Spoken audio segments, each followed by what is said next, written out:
in trouble, no light in the darkness you see. This light for a look at the Savior in life more abundant and free. Through death into life everlasting, He passed and we follow Him there. Oh, sin no more hath dominion, for more than conquerors we are. Turn your eyes upon Jesus. Look full in His wonderful face, and the things of earth will grow strangely dim in the light of His glory and grace.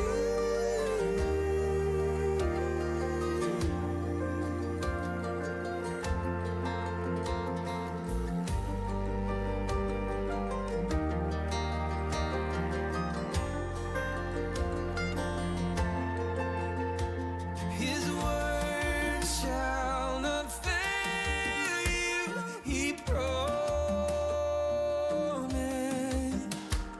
Believe Him and all will be well. And go to a world that is dying, His perfect salvation to tell. Go inside, turn your eyes upon Jesus. Look full in His wonderful face, and the things of earth will grow strangely dim in the light of His glory and grace. In grace, how sweet the sound that saved a wretch like me. I once was lost, but now I'm found. Was blind, but now I see.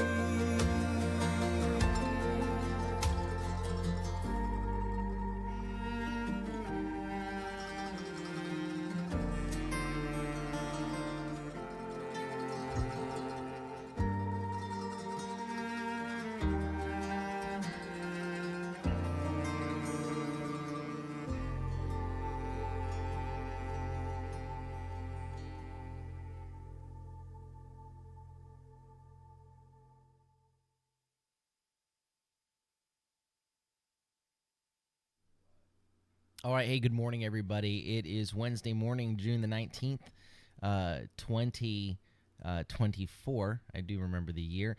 Hey, if you have let me know how the audio is doing. I saw at the very end yesterday that the audio levels were low. So if you're having any issues with our audio today, please let us know. We can try and adjust that earlier rather than later.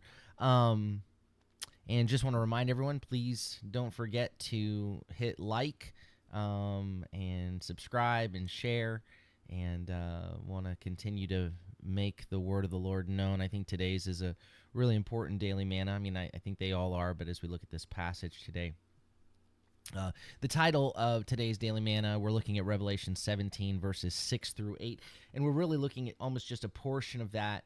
We'll go back through some of it tomorrow, but the title is "What Are You Marveling At?"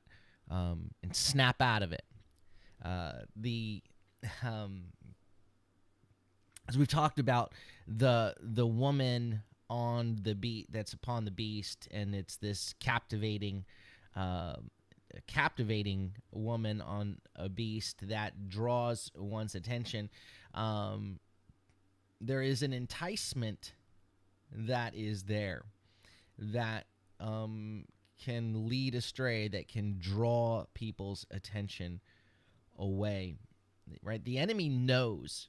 The enemy is a deceiver, and he knows you've got a type. You know what I mean? Like, I remember when my wife and I were newlyweds, and we went to see a movie, and at the time, this was 1998, we went to see The Mask of Zorro, and as we went to see a movie, and it had a preview for The Mask of Zorro, and it was the first time I'd ever seen Catherine Zeta-Jones in anything, and when the preview was over, Rivka looked at me and she went, "Wow, she's beautiful." And I'm like, yeah, she's all right. And she's like, "Oh, shut up." She hits me. She's like, "Shut up. She's gorgeous. She's beautiful. What are you talking about?" I was like, "Yeah, actually, she's pretty beautiful." And like, there's a type there, and the thing that you can know in life, you can acknowledge beauty, but you don't let it capture your attention. You don't, when you're walking and you see someone beautiful, you don't then keep watching. You don't keep looking. You keep your eyes on the one that God has given you. And that's really an image that we get in this passage. It's an image we get in Scripture. And even as we look at things that have to do with false prophets are only effective because they give the people something they desire, something they want, something they desire to hear. It gives them what is their preference, and it's alluring to people. And that's the way the enemy works. And so we're going to look at that this morning a little bit. Revelation 16, verse 17, the seventh angel poured out his bowl into the air. A loud voice came out of the temple from the throne saying, "It is done." And there were flashes of lightning and rumblings and clashes of thunder and a great earthquake, such as never happened since mankind has been on the earth, so mighty was the quake. Then the great city was split into 3 parts, and the cities of the nations collapsed. Babylon the Great was remembered before God to force her to drink the cup of the wine of his furious wrath. Every island fled away, and no mountains were to be found. Enormous hail, about 100 pounds each, falls from heaven on the people, and the people cursed God because of the plague of hail. So extreme was that plague. Verse 1 of chapter 17. Then one of the 7 angels holding the 7 bowls came and spoke with me, saying, "Come here, I will show you the verdict," or the sentencing, "of the great prostitute, of the great pornice, who sits on many waters.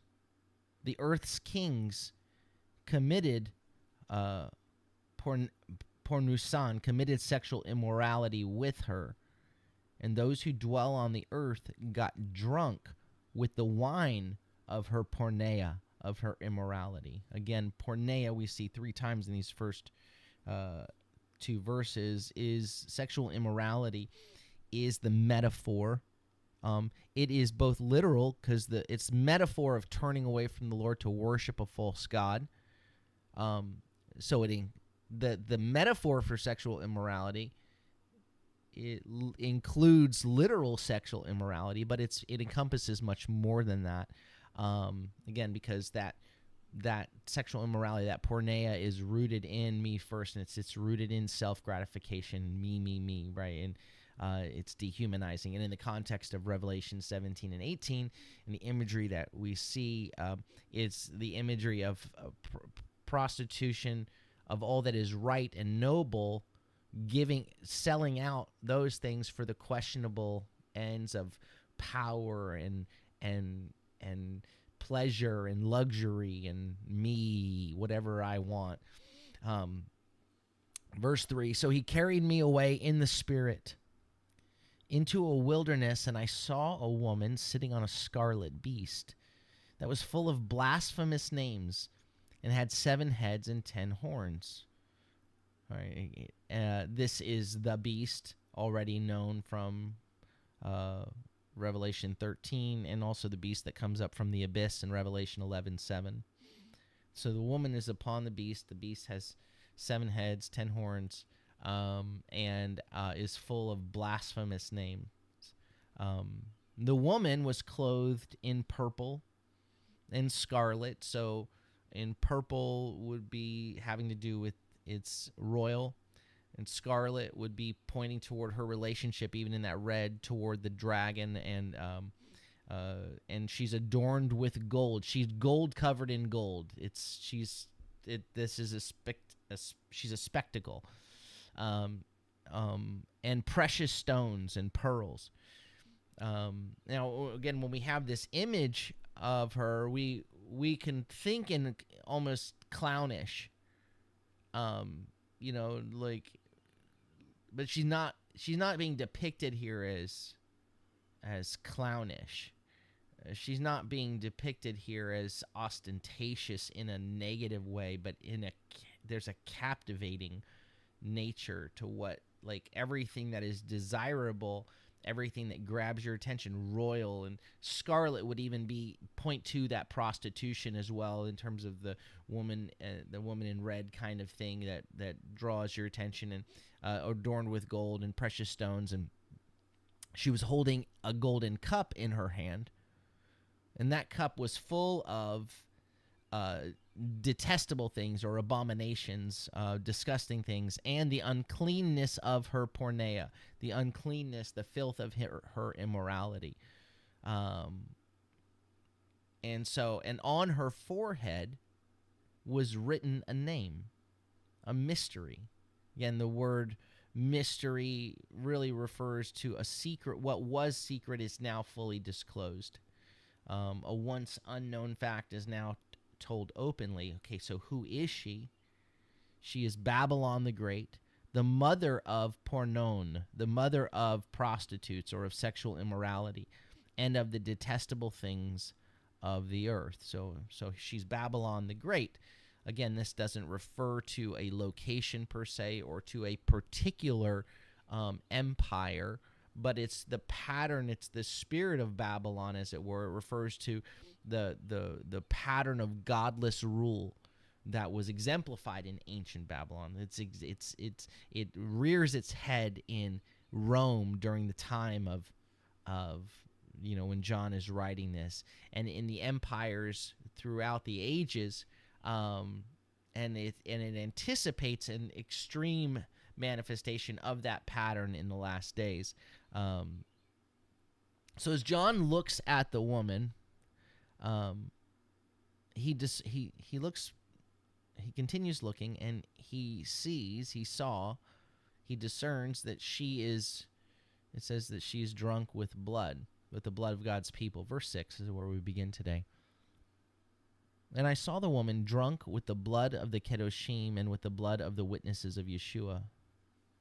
When I saw her, I was totally astounded. So a couple of things here. The verb here, to be drunk, in this context, it doesn't mean so much as like she's intoxicated and just kind of like reeling, crazily. Although there might be some of that, but she has drunk freely. She's drunk. She is gorged with murder.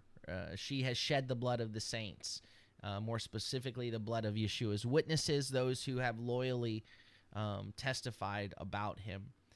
And again, we saw back in Revelation 6, that what you see throughout the book of Revelation is that either the actual death or the threatened death of people as a result of their faithfulness to Yeshua is mentioned over and over again. It's mentioned over and over again, so that we're aware that this is part of the story of what will be happening. And the reality is Babylon will be held accountable for her role in this persecution. Revelation 6, 9, and 10, when the Lamb opened the fifth seal, I saw under the altar the souls of those slaughtered for the sake of the word of God and for the witness they had. And they cried out with a loud voice, saying, O sovereign master, holy and true, how long before you judge those who dwell on the earth and avenge our blood? And so initially what we saw in this cup in her right hand, again, so her right hand suggests her power, her strength, and her on her head, or the name on her head, it suggests her identity, and so she is mother of Pornea, and of all the abominations, and so there is a connection though between what's in her cup, the gold cup in her hand, which is full of the filth of her Pornea. It's full of the filth of her abominations. And there's a connection between that, right, and what she's drunk with, right? There's this, and what is she gorged with? She's gorged with the blood of the saints, and those that were witnesses for Yeshua. So there's a relationship between those things, right? That this increase in idolatrous, in me firstness, and in just fill me, and that activity, idolatrous activity upon the earth, brings in its wake the death of God's people. We saw in Revelation 12:17, so the dragon became enraged at the woman and went off to make war with the rest of her offspring, those who keep the commandments of God and hold to the testimony of Yeshua, right? So the dragon is enraged, making war against God's people. We saw in verse 15 of Revelation 13, the second beast was permitted to give life to the image of the first beast, so that the image of the beast could even speak and cause all who would not worship the image of the beast to be killed.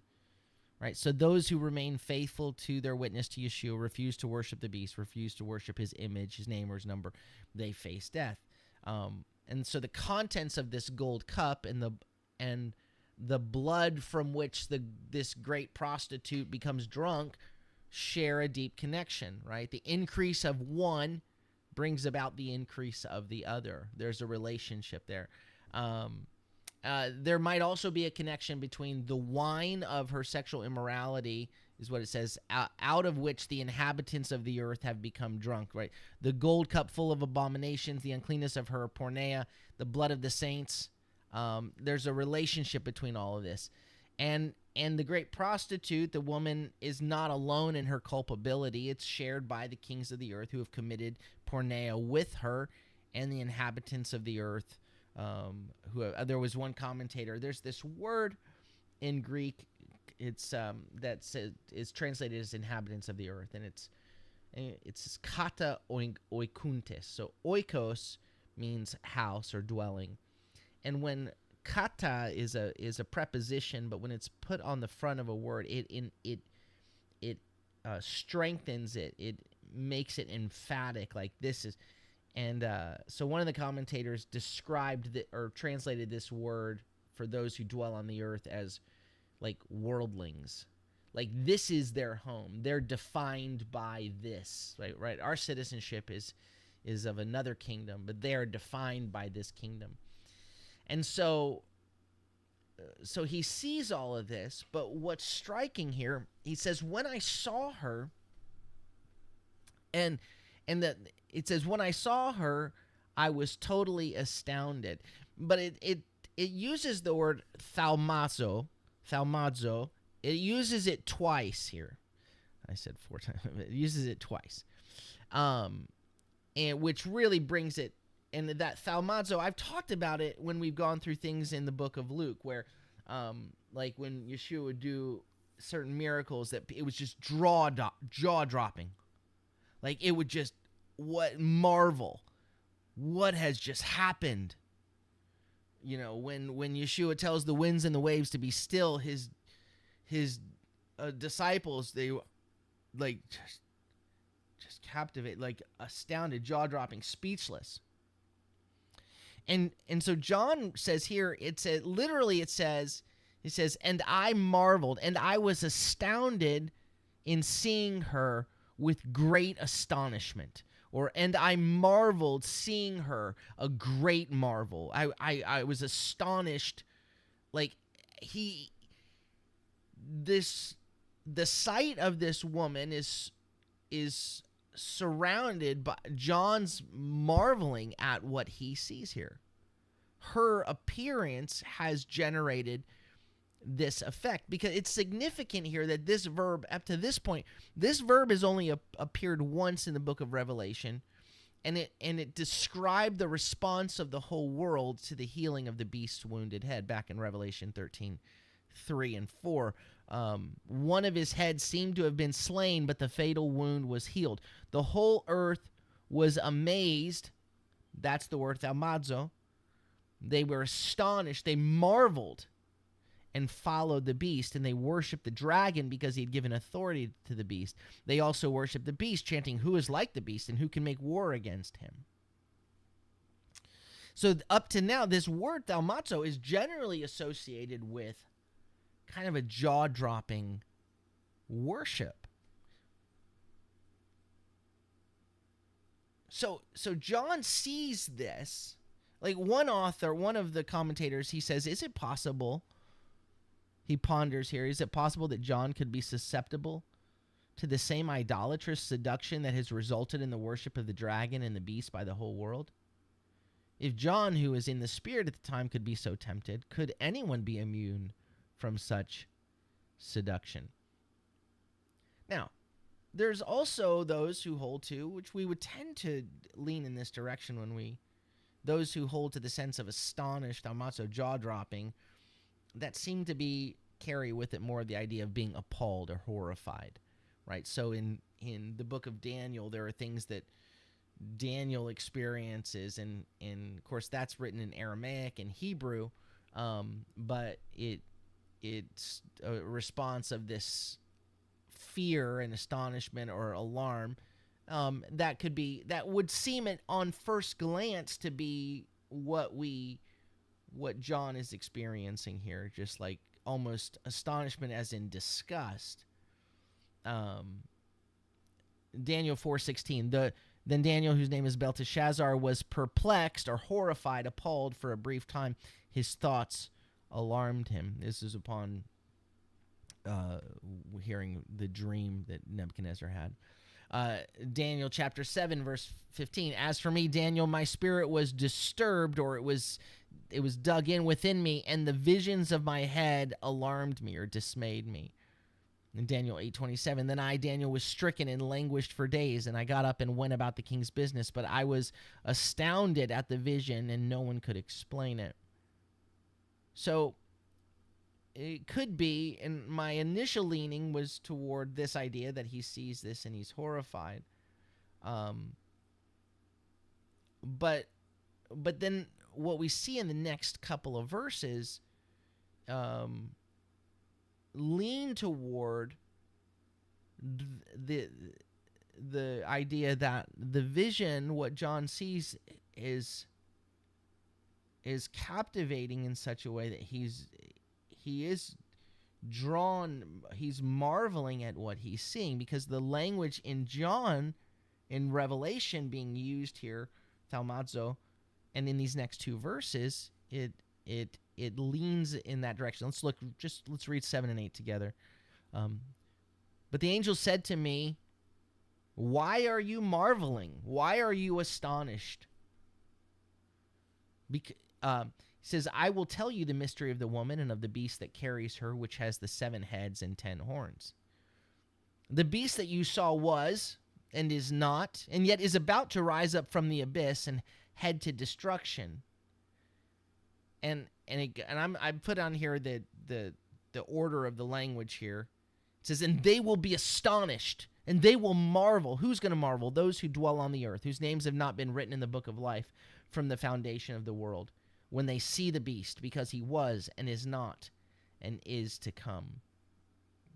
The angel seems to rebuke John's astonishment. Why are you astonished? Why are you marveling? I don't think that if John is horrified by what he sees in that moment, obviously it's possible he's horrified, the blood of the saints and so forth, but the angel says, well, why are you marveling? Let me tell you who's going to marvel. Right? That's the idea.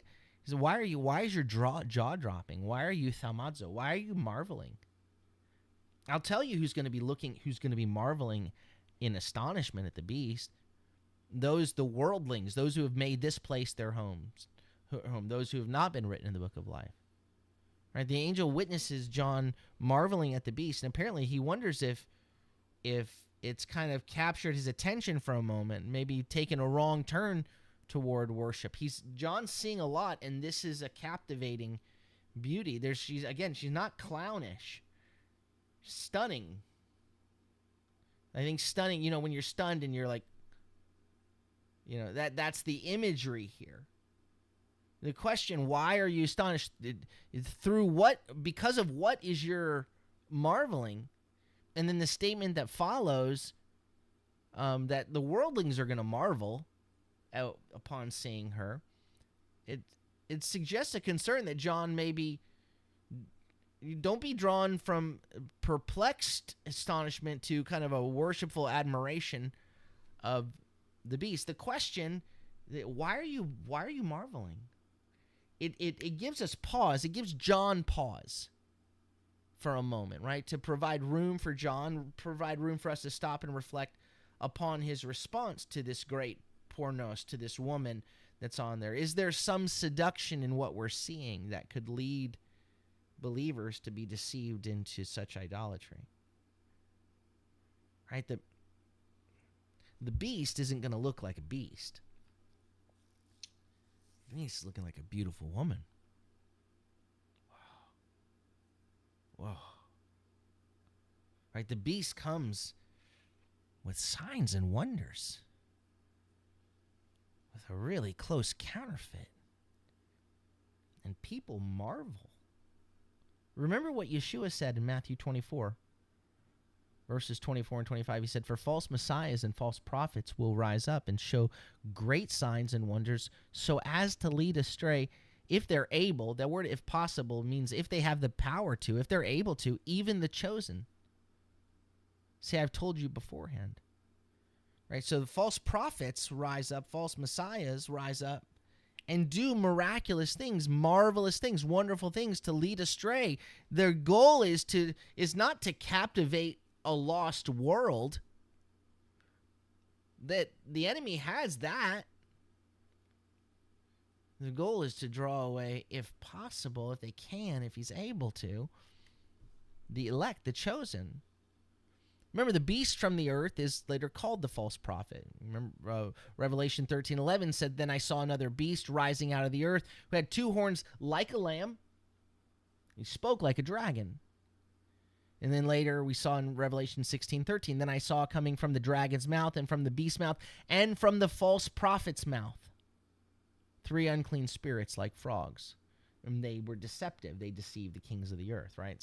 So the beast from the earth, this false prophet, looks like a lamb, but speaks with the voice of the dragon, speaks the word of the dragon, right? Its message gives its away. The real lamb died in weakness, raised by God's power. The fake lamb promotes one who pretends to have recovered no less significantly, right? It says, the beast was dead and now has come back to life. And everyone's marveling. There's something in this counterfeit. It's so close, so captivating, and so seductive. It's jaw-dropping. It's stunning. Right? The beast from the earth is a deceiver. Again, he's called the false prophet, in 16:13 and 19:20 and in 20 verse 10. His two horns like a lamb represent his attempt to convey the impression of harmlessness. But again, the Yeshua told us in Matthew 7:15, watch out for false prophets who come to you in sheep's clothing, because inwardly they're ravenous wolves. Why are you marveling at this stunning clothed in purple and scarlet and gold upon gold and pearls and stones? And she's a counterfeit, like the gold and the pearls, and it's an image of, it's a counterfeit of of the hope that we have. And it's got this other seduction in there. Careful, John. Careful, Cosmo. Careful, me, you. What's grabbed your attention? What are you marveling at? All right, again, the beast from the earth looks like a lamb. The lamb who is worthy is the lamb who was slain. But this lamb exercises power, speaks like the dragon. You can tell the difference between the real lamb and the counterfeit lamb by the word. The counterfeit lamb speaks with the power of this world's kingdom. So many are going to follow this one. May seem spiritual, may seem inspired by God. It's kind of a nice mix, right, of what I desire, the power this world offers that I desire, me first, and yet it looks religious, it looks spiritual. He's doing miraculous things, marvelous things. And you're dumbfounded, you're stunned, jaw-dropping. But what's coming out of his mouth, right? It matters. That's not the Spirit of God at work. That's not the heart of the Lamb who was slain. That's the voice of the dragon. In the book of Daniel, we read a few other passages. Daniel 8:23 through 25. So now, toward the end of their reign, when the measure of transgressions is completed, a stern-faced king, a master of intrigue, will arise. His power will be mighty, but it will not be by his strength alone. He will cause extraordinary devastation and succeed in whatever he does. He will destroy both the powerful and the holy people. By his cunning, he will cause deceit to prosper under his hand, and he will consider himself superior. He will destroy many, taking them unaware. He will even stand up against the Prince of Princes, yet he will be broken, but not by human hands. We read in Daniel chapter 11, verses 32 to 35, with smooth words, he will seduce those who act wickedly against the covenant, but the people who know their God will stand strong and prevail. Those who are wise among the people will instruct many, though for many days they will fall by the sword or be burned, captured, or pillaged. When they stumble, they will receive a little help, but many will join them deceitfully. Even some of the wise will stumble, so that they may be refined, purified, and made spotless until the time of the end, for it will still come at the appointed time. And so we see this deceptive ruler kingdom, this deceptive leader, and it's with word deception and a master of intrigue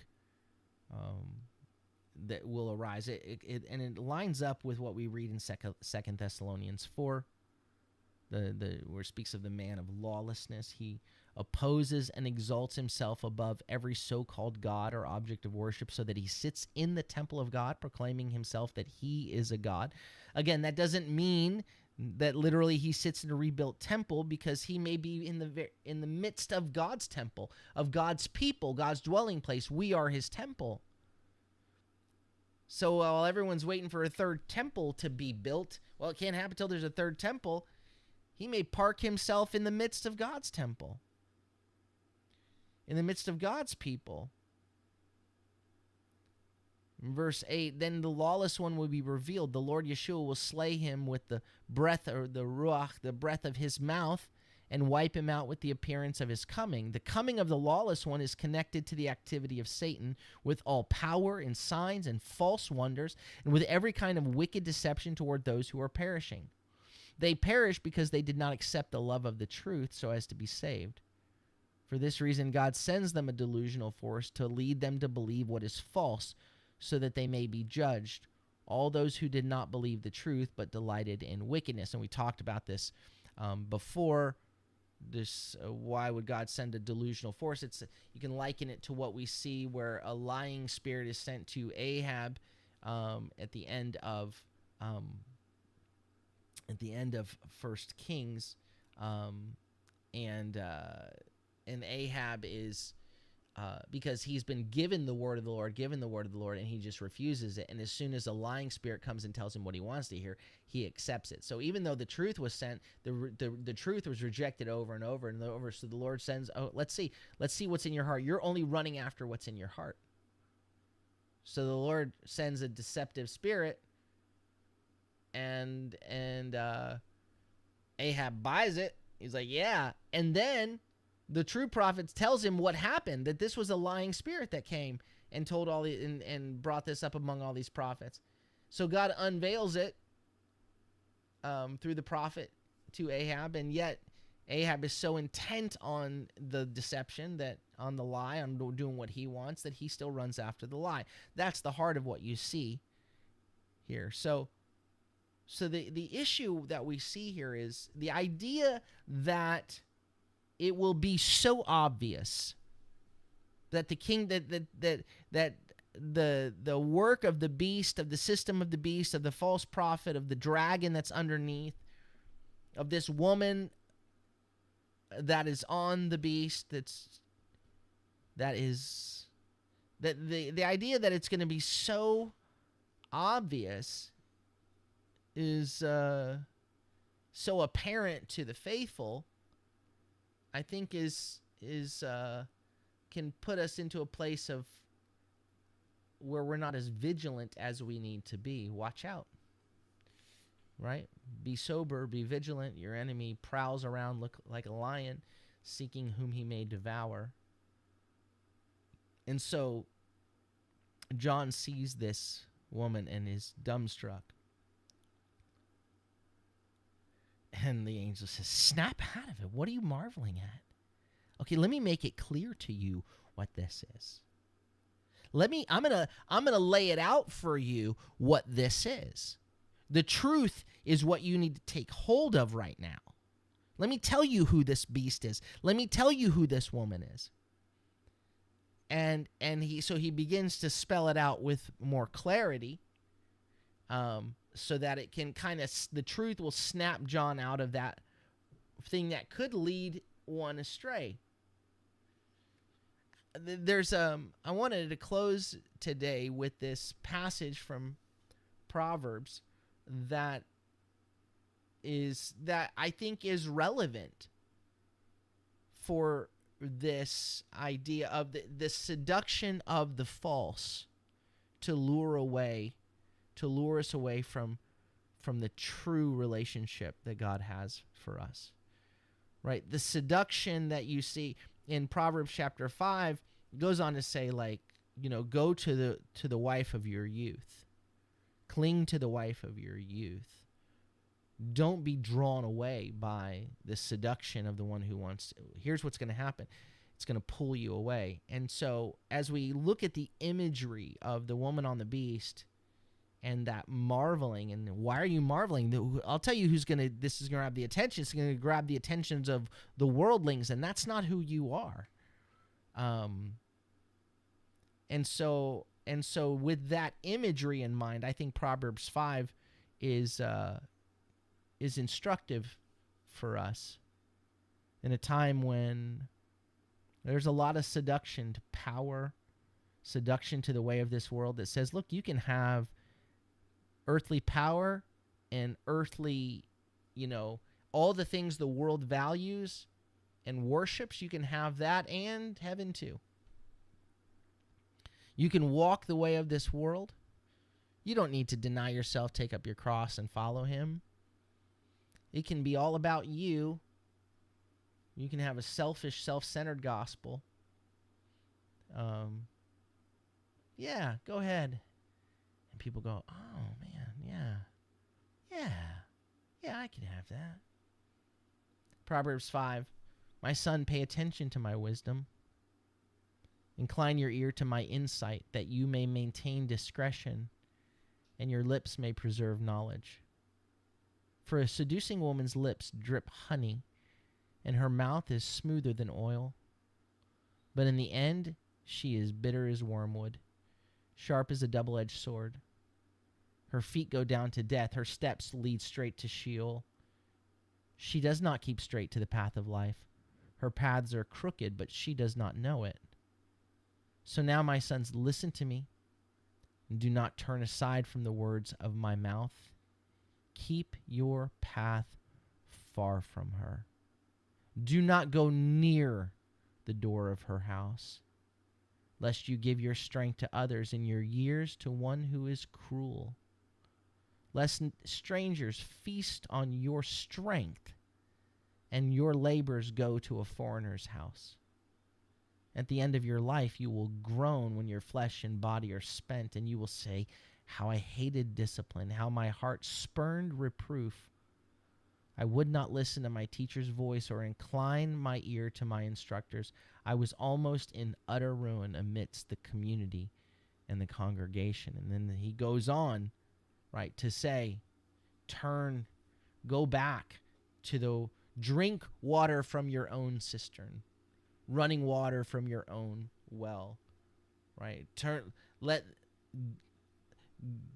Stay with the cistern the Lord has given you, with the well the Lord has given you. What are you marveling at? Don't go near the door. Watch out for compromise. This warning is given, and even how John could be dumbstruck, awestruck, marveling at the beauty, the grandeur, the stunning. And the angel says, snap out of it. What are you marveling at? I'm going to tell you what this is. May the Lord give us discernment and understanding and clarity to see the truth, to see the reality of what is the kingdom of God and what is the seductress that's undergirded by the beast, that's undergirded by the authority of the dragon. May we continue to run toward the Lamb that was slain. Amen. And listen to him and hold firm to his testimony, not loving our lives even to the point of death, that we would deny ourselves, take up our cross, that we would die daily and follow him. Amen. Amen. All right. Well, may the Lord bless you and keep you. May the Lord make his face to shine upon you and be gracious unto you. May the Lord lift up his countenance upon you and give you peace. Shalom, shalom. Have a beautiful day.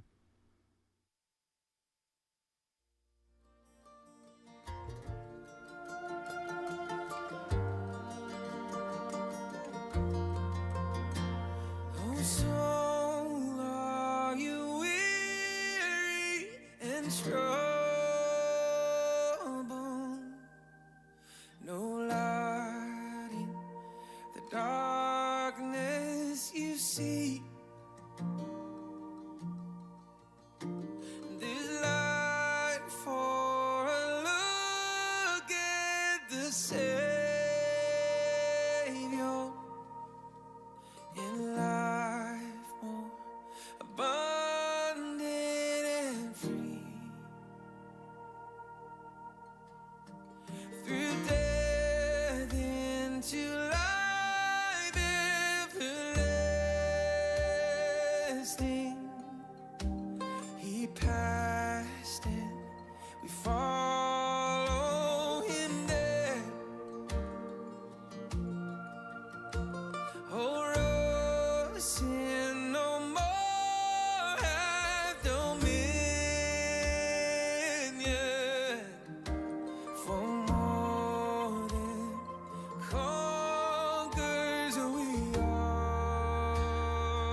whisper